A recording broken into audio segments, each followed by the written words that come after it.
The divine matrix के लेखक Greg Braden कहते हैं कि जब मैं स्कूल में था तो हमको सिखाया गया कि शरीर का मास्टर ऑर्गन यानी शरीर को चलाने वाला ऑर्गन है दिमाग। लेकिन अब रिसर्च में देखा जा रहा है कि ये पूरा सच नहीं है।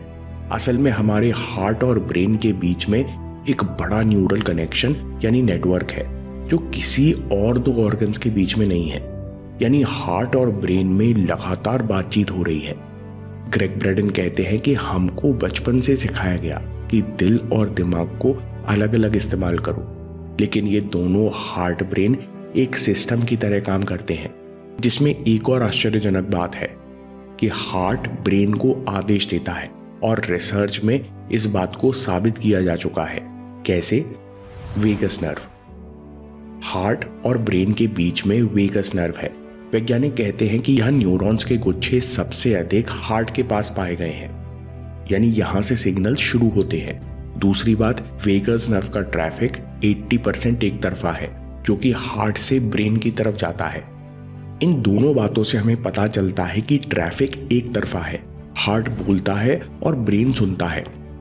ग्रेग ब्रैडन कहते हैं कि ये कन्वर्सेशन बहुत खास है, क्योंकि जिस क्वालिटी की ये कन्वर्सेशन, ये संवाद होता है, उसका असर दिमाग के साथ साथ पूरे शरीर पर होता है।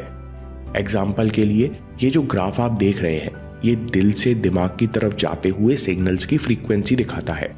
हम देख सकते हैं कि सिग्नल अस्थिर या अनस्टेबल लगते हैं, यानी कोई रेगुलर पैटर्न नहीं है। ये सिग्नल हार्ट तब भेजता है जब आप दुखी होते हैं, गुस्सा, चिंता, जलन जैसी भावनाओं को महसूस करते हैं, जिस कारण दिमाग भी इसी तरह की केमिस्ट्री पूरे शरीर में रिलीज करता है।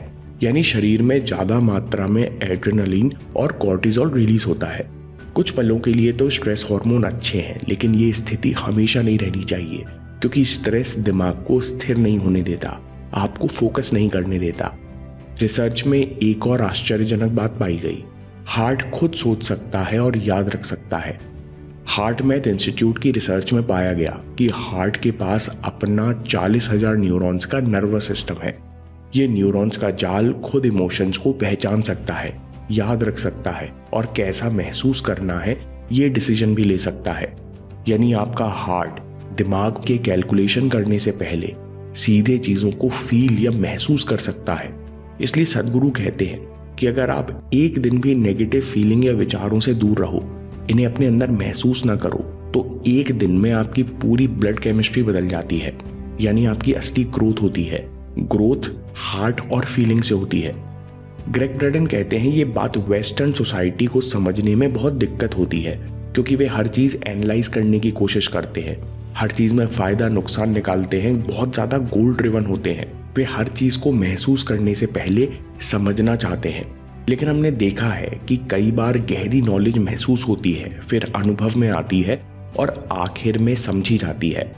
जैसे ग्रेटिट्यूड के इफेक्ट समझने के लिए आपको पहले करके इन्हें महसूस करना होगा।